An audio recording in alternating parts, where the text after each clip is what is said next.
உண்மையில் இந்த சூறாவை ஒருவர் புரிந்தால், அல்லாஹ்வுடைய தூதருக்கு இறங்கிய அந்த செய்தியை புரிந்தால், உண்மையில் அவர் கவலையில் இருந்தால் விடுபட்டு விடுவார், மகிழ்ச்சியாகி விடுவார். உண்மையில் புரிந்தார். கவலையில் வாடக்கூடிய அல்லாஹ்வுடைய தூதர் முஹம்மது ரசூலுல்லாஹ் ஸல்லல்லாஹு அலைஹி வஸல்லம் அவர்களை அந்த நிலையிலிருந்து மீட்டு வருவதற்காக, அவர்களுக்கு சிறந்த ஆலோசனைகளையும் சிறந்த அறிவுரைகளையும் கூறுவதற்காக அல்லாஹ் ரப்பல் ஆலமீன் குர்ஆனுடைய ஒரு சூறாவை இறக்குகிறார். ரசூலுல்லாஹி ஸல்லல்லாஹு அலைஹி வஸல்லம் அவர்கள் ஒரு முறை தங்களுடைய தலையை தாழ்த்தி இருக்கிறார்கள். முஸ்லிம் ரஹிமஹுல்லாஹ் அறிவிக்கிறார்கள், அனஸ் இப்னு மாலிக் அவர்கள் வாயிலாக தலையை தாழ்த்தி இருக்கிறார்கள்.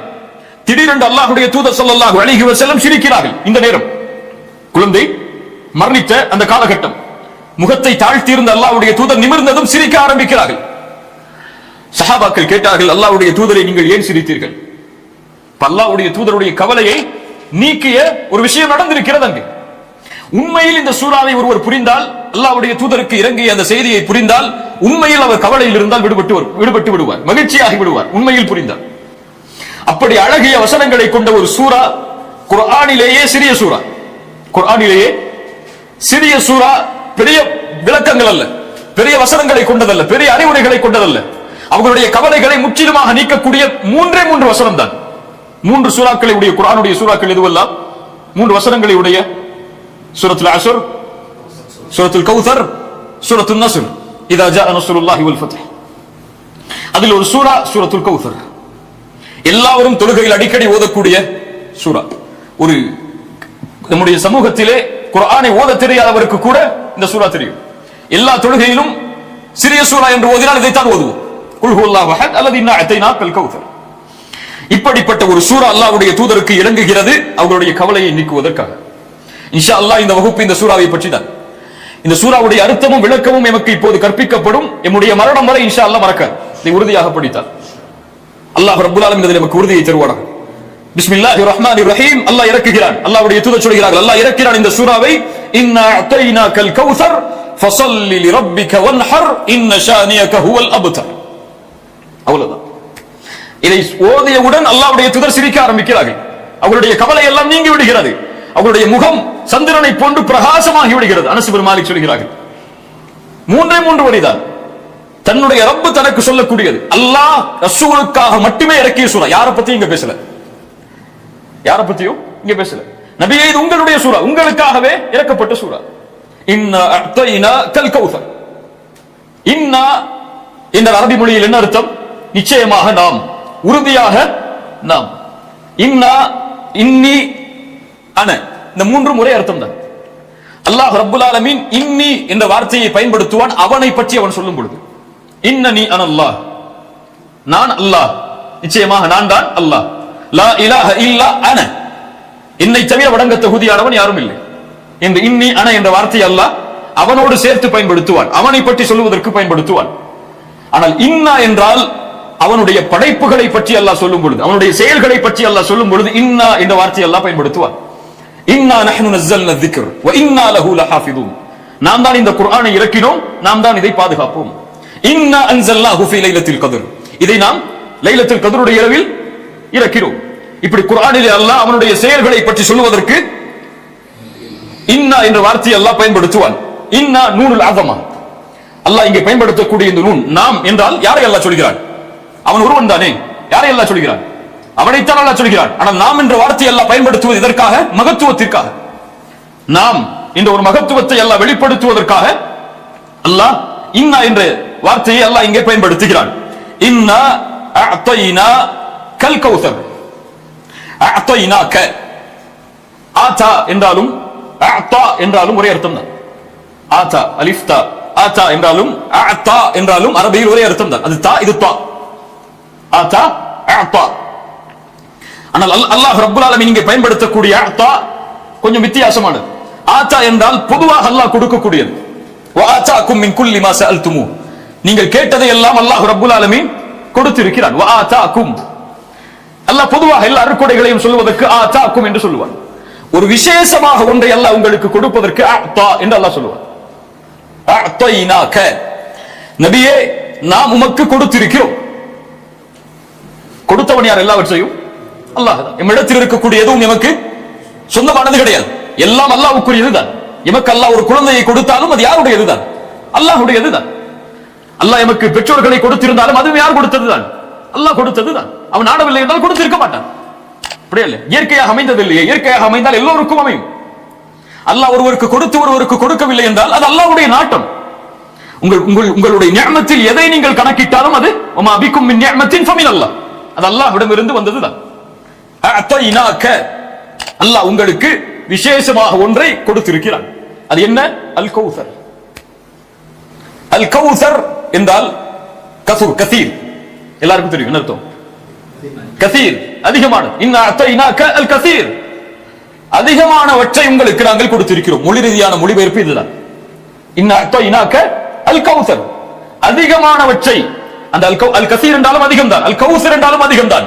அல் கசீருக்கும் கௌசருக்கும் என்ன வித்தியாசம்? அல் கௌசர் அதிகத்திலும் அதிகம், அதிகம் உருவாகக்கூடிய சோர்ஸ். அது அதிகம் அதிகமாகிக் கொண்டே இருக்கும். அதை அளவிடவே முடியாது, கணக்கிடவே முடியாது. அப்படிப்பட்ட அதிகமானவற்றை உங்களுக்கு நாம் கொடுத்திருக்கிறோம். இப்னு அப்பாஸ் ரலியல்லாஹு அன்ஹு சொன்னார்கள், அல் கௌசர் என்றால் அல் கைருல் கசீர். மொழி ரீதியான அர்த்தம் அதிகமான நலவுகள். அல்லாஹ் என்ன ரசூலுக்கு அதிகமான நலவுகளை கொடுத்தான்? நபியே, உங்களுக்கு இந்த தீனை கொடுத்திருக்கிறோம். எத்துணை நபிமார்கள் சுமந்து வந்த தீன் அது, இப்ராஹிமின் தீன் அது. அல்லாஹ்வுடைய தூதருடைய பணியின் நோக்கம் என்ன? நபியை நீங்கள் அனுப்பப்பட்டது நோக்கம் என்ன? இப்ராஹிமுடைய தீனை முழுமைப்படுத்துவது. இப்ராஹிம் தொடங்கி வைத்த அந்த தீனை மறுபடியும் புதுப்பித்த அந்த தீனை முடிப்பதுதான். வஅத்மம்து அலைக்கும் நிஅமதி, அதை பூர்த்தி செய்கிறோம். அல்லாஹ் அந்த அருளை கொடுத்திருக்கிறான். நபிமார்களுடைய வரிசையில் பிறக்கக்கூடிய, வம்சத்தில் பிறக்கக்கூடிய வாய்ப்பை அல்லாஹ் கொடுத்திருக்கிறான் முஹம்மது ரசூலுக்கு ஸல்லல்லாஹு அலைஹி வஸல்லம். குர்ஆன் பல அர்த்தங்களை, பல சிந்தனைகளை உருவாக்கக்கூடிய வசனங்கள், வார்த்தைகள். அவர்களுக்கு ஒரு வார்த்தை பேசினால் பல அர்த்தங்கள் அதில் உள்ளடக்கப்படும். அதிகமான நபித்தோழர்கள், சந்ததியில் பெரும்பான்மையான எண்ணிக்கையுடைய உம்மா, புகழில் வரஃபஅனா லக திக்ரக், ஒவ்வொரு நாளும் தூதருடைய புகழை அல்லாஹ் உயர்த்தி கொண்டே இருக்கிறான். ஒவ்வொரு நிமிடமும் உயர்கிறது. அஷ்ஹது அன்ன முஹம்மது ரசூலுல்லாஹ் என்ற சாட்சியின் மூலமாக. இப்படி எல்லாவற்றிலும் நபியே உங்களுக்கு அல்லாஹ் அதிகரிப்பை கொடுத்திருக்கிறான். அஅதைனாக அல் கௌசர். ஆனால் அல் கௌசருடைய வடிவம் என்ன? மொழி ரீதியான அர்த்தம் அதிகரிப்பு. அல் கௌசருடைய வடிவம், அல்லாஹ்வுடைய தூதர் ஸல்லல்லாஹு அலைஹி வஸல்லம் சொன்னார்கள், ஃபஇன்னஹு நஹருன், அது ஒரு ஆறு. அல்லாஹ் ரப்புல் ஆலமீன் அதை எனக்கு மறுமையில் வாக்களித்திருக்கிறார். சொர்க்கத்தில் அல்லாஹ் எனக்கு வாக்களித்திருக்கிறார். அதனுடைய பாத்திரங்கள், கிண்ணங்கள் நட்சத்திரங்களுடைய எண்ணிக்கையை போன்றது, அளவிடவே முடியாது. அல்லாஹ்வுடைய தூதர் சொன்னார்கள், அல்லாஹ் ரப்புல் ஆலமீன் சொர்க்கத்திலே வாக்களித்த ஆறு அது. அதனுடைய நிறம் பாலை விட வெண்மையானது, தேனை விட சுவையானது. அதிலிருந்து ஒருவர் ஒரு சொட்டு தண்ணீரை அறிந்து விட்டால் அதற்கு பிறகு தாகமே அவருக்கு ஏற்படாது. அவர் வாழும் வரை தாகமே அவருக்கு ஏற்படாது. அல் கௌசர் என்று சொல்லும் பொழுது ஒன்றை சேர்த்தே சொல்லுவோம். என்ன சேர்த்து சொல்லுவோம்? ஹவுதுல் கௌசர். ஹவுத் என்றால் என்ன? அல் கௌசர் என்றால் என்ன? அல் கௌசர் ஒரு ஆறு. இது எங்கே இருக்கும்? சொர்க்கத்திலே. ஹவுத் என்றால் கௌசருடைய தடாகத்திலிருந்து தண்ணீர் வடிந்தோடி மஹ்ஷரில் மக்கள் எல்லோரும் ஒன்று கூட்டப்பட்டிருக்கும் பொழுது எல்லா நபிமார்களுக்கும் ஒவ்வொரு தடாகம் இருக்கும். அது அல்லாஹ்வுடைய தூதருடைய சமூகத்தின் தடாகத்திற்கு கௌசருடைய ஆற்றிலிருந்து நீர் கொண்டு வரப்படும். மஹ்ஷரில் அதிகமான வெப்பம் தாக்கும் பொழுது, சூரியன் ஒரு மைல் தூரத்தில் இருக்கும் பொழுது, சிராத்துடைய பாலத்தை மனிதர்கள் கடப்பதற்கு முன்னால் அல்லாஹ்வுடைய தூதர் ஸல்லல்லாஹு அலைஹி வஸல்லம் அந்த ஹவுதுடைய வாசலில் நிற்பார்கள். அந்த ஆற்றுடைய முனையில் அதிலிருந்து அவர்களுடைய சமூகத்துடைய எல்லோருக்கும் அல்லாஹ்வுடைய தூதர் தண்ணீரை எடுத்து கொடுப்பார்கள். ஹவுதுல் கௌசரில், ஹவுதில் நாளை வறுமையில் முஸ்லிம்கள் தண்ணீர் அருந்துவார்கள். அல்லாஹ்வுடைய தூதருடைய சமூகம் தண்ணீர் அருந்தும். அந்த தண்ணீரை அருந்தினாலும் அதற்கு பிறகு தாகமே ஏற்படாது. அல்லாஹ் ரப்புல் ஆலமீன் மஹ்ஷரில் முஸ்லிம்களுக்கு அல்லாஹ் ரப்புல் ஆலமீன் வாக்களித்த ஒன்று ஹவுத். கௌசர் என்றால் அது ஒரு ஆறு, ஹவுத் என்றால் தடாகம்.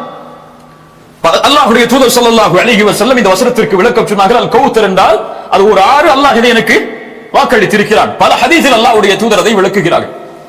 இன்னா அதைனாக்கல் கௌசர், நபியே நாம் உங்களுக்கு கௌசரை கொடுத்திருக்கிறோம். என்ன அல்லாஹ் ரப்புல் ஆலமீன் இதன் மூலமாக பாடமாக கற்பிக்க வருகிறார் என்றால், அல்லாஹ் ரப்புல் ஆலமீன் இந்த வசனத்தில் அல்லாஹ்வுடைய தூதர் இழந்ததை சொல்லவில்லை, அல்லாஹ்வுடைய தூதர் பிறப்போவதை சொல்கிறார். நபியே உங்களுடைய மகனுடைய இறப்பு செய்தி என்று அல்லாஹ் எதையும் முன்வைக்கவில்லை. அல்லாஹ் அதை சொல்கிறான், கொடுத்து விட்டோம், முடிஞ்சு போச்சது. நீங்க பிறப்பதற்கு முன்னதாகவே அல்லாஹ் உங்களுக்காக அதை தயாரித்து விட்டான். அல்லாஹ் ரப்புல் ஆலமீன் அல்லாஹ்வுடைய தூதருக்கு, நபியே நீங்கள் இழந்ததை குறித்து கவலைப்பட தேவையில்லை, அல்லாஹ் ரப்புல் ஆலமீன் உங்களுக்கு கொடுக்க இருப்பதை நினைத்து பாருங்கள். அல்லாஹ் உங்களுக்கு கொடுக்க இருப்பதை நினைத்து பாருங்கள். நீங்கள் கவலையில் வாடிவிடக் கூடாது. உங்களுக்கு இருக்கக்கூடிய பொறுப்பு மேன்மையானது. ஒரு சிறிய பாலைவனத்தில் ஒரு குறைஷி குடும்பத்தில் எதிர்ப்புகளோடு வாழ்ந்து கொண்டிருக்கக்கூடிய நீங்கள் செய்ய வேண்டிய காரியம், இந்த உலகமே உங்களை திரும்பி பார்க்க வேண்டும். ஷாம், பாரிஸ் போன்ற மிகப்பெரிய நாடுகள் எல்லாம் உங்களுடைய பெயர்களை கேட்டால் நடுங்க வேண்டும். உங்களுடைய முஸ்லிம் படை உலகமெல்லாம், சைனா, இந்தியா போன்ற நாடுகள் எல்லாம் பறந்து விரிய வேண்டும். நீங்கள் கொண்டு வந்திருக்கக்கூடிய இந்த செய்தி உலகமெல்லாம் சென்றடைய வேண்டும். நீங்கள் கவலை அடையக்கூடாது. உங்களுடைய நோக்கம் பெரிது, அதை நோக்கி செல்லுங்கள். சுப்ஹானல்லாஹ். குர்ஆன் கொள்கைக்கு வழிகாட்டுவதற்கு மட்டும் இறக்கப்பட்ட வார்த்தைகள் அல்ல. குர்ஆன் ஹலால் ஹராமை மட்டும் விளக்குவதற்கு சொல்லப்படக்கூடிய வசனங்கள் அல்ல. குர்ஆனுடைய வசனங்கள் எமோஷன் அப்படி திருப்பி போட்டுரும். அல்லாஹ்வுடைய தூதருடைய அப்படியே அந்த நெகட்டிவ ஒரே ஒரு 3 வசனங்கள் முழுவதுமான ஒரு பாசிட்டிவா மாற்றும். அல்லாஹ்வுடைய தூதர் மாறுகிறார்கள். அப்படி இது குர்ஆனுடைய வழக்கம். அல்லாஹ் ரப்புல் ஆலமீன் எங்கெல்லாம் சோதனைகளை குறித்து சொல்லுவானோ அங்கெல்லாம் அல்லாஹ் ரப்புல் ஆலமீன் இதை சொல்வார். அல்லாஹ்வுடைய வசனத்தை நினைத்து பாருங்கள். வைத் கால மூசா லிகௌமி, இப்ராஹிமுடைய 7வது 6வது வசனம் அல்லாஹ் கூறுகிறார். நபி மூசா தன்னுடைய சமூகத்திற்கு சொன்னார், உஸ்குரு நிஅமத்தல்லாஹி அலைக்கும், அல்லாஹ் உங்களுக்கு செய்த அருளை நினைத்து பாருங்கள். இது அன்ஜாக்கும் மின் ஆலி ஃபிர்அவுன், ஃபிர்அவுனிடமிருந்து உங்களை பாதுகாத்திருக்கிறான் அல்லாஹ். பனி இஸ்ரவேலர்களே, உங்களுடைய ஃபிர்அவுனிடமிருந்து உங்களை பாதுகாத்திருக்கிறான். யஸூமுனக்கும் ஸூஅல் அதாப், உங்களுக்கு இழிவான வேதனைகளை அவன் தந்தான். யுதப்பிஹூன அப்னாஅக்கும், உங்களுடைய ஆண் குழந்தைகளை எல்லாம் அவன் அறுத்தான். அல்லாஹ் சொல்கிறான். தபஹ் என்றால் அறுத்தல். யுதப்பிஹூன அப்னாஅக்கும், கொல்லவில்லை, அவன் கரத்தால் அறுத்தான் ஆண் குழந்தைகளை. வயஸ்தஹியூன நிசாஅக்கும், பெண்களை எல்லாம் வாழ வைத்தான். வஃபீ ذلكم பலாஉ மின் ரப்பிக்கும் அஸீம், அல்லாஹ்விடம் இருந்து வந்த மிக மகத்தான சோதனைகள் இவைகள் எல்லாம். ஆனால் وإن تأذن ربكم لئن شكرتم لأزيدنكم, அல்லாஹ் உங்களுக்கு மேலும் செய்த கட்டளையை, நினைவுறுத்தலை மூசா நபியை நீங்கள் சொல்லுங்கள். لئن شكرتم لأزيدنكم, அல்லாஹ் அங்க என்ன சொல்கிறான்? சோதனைகளை சொல்கிறான். அல்லாஹ் என்ன சொல்லி இருக்க வேண்டும்? لئن صبرتم, நீங்கள் பொறுமையோடு இருந்திருந்தால் என்று சொல்லி இருக்கணும். அல்லாஹ் இந்த சோதனைகளை என்ன செஞ்சிருக்கணும்? நீங்க பொறுமையை கையாண்டு இருந்தால் அல்லாஹ் அதை நீக்கி இருப்பான் என்று சொல்லலாம். அல்லாஹ் என்ன சொல்கிறான்? لئن شكرتم لأزيدنكم. இதுல எப்படி நன்றி செலுத்துவது? ஆண் குழந்தைகள் தன்னுடைய சமூகத்தில் இறந்ததற்கு எப்படி அல்லாஹ்விற்கு நன்றி செலுத்துவது? لئن شكرتم என்றால் அதை விடுங்கள். நீங்கள் அல்லாஹ் ரப்புல் ஆலமீன் உங்களிடமிருந்து எடுத்ததை விடுங்கள். அல்லாஹ் உங்களுக்கு கொடுத்திருப்பதை நினைத்து பாருங்கள். என்ன அல்லாஹ் கொடுத்திருக்கானோ அதை நினைத்து பார். எதை அல்லாஹ் ரப்புல் ஆலமீன் உன்னிடத்திலிருந்து எடுத்து விட்டானோ அதை மறந்து விடு.